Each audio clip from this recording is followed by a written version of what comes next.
I saw a patient in pre-op on a Monday morning that was scheduled for surgery.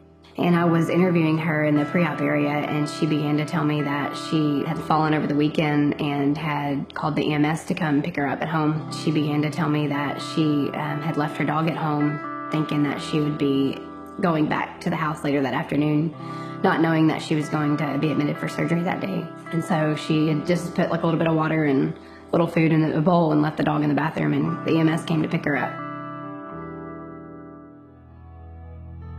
So I went by that afternoon to see the patient up in her room, and she had told me that she hadn't been able to get in contact with any neighbors, but her brother had been trying to find out where she was because he couldn't get in contact with her at home. So he had called the police to see if they would go by there to see what had happened to her, and in the meantime they had let her dog outside.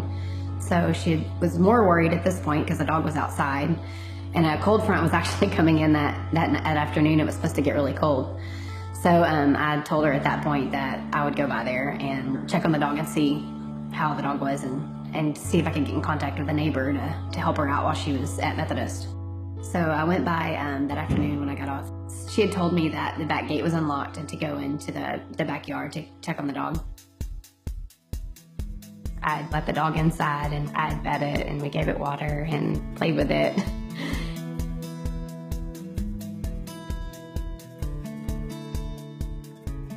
So I got to speaking with a neighbor and told her what had happened, and got the neighbor set up that she would come by and let the dog out and feed it after I'd taken care of it that day, and got her number for the patient.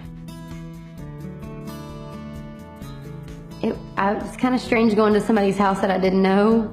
I just felt that it needed to be done. I felt a need for that patient. If it was my dog and it was my family at home that didn't know that I was in the hospital, I would want somebody to do that for me. My dogs are very important to me, so I know how she felt that day. She was very concerned.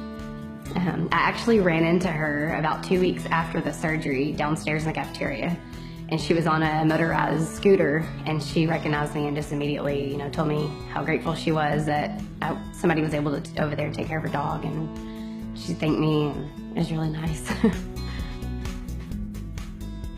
My name is Ashley Sparks. I work at Houston Methodist West Hospital in Katy. I'm an OR nurse.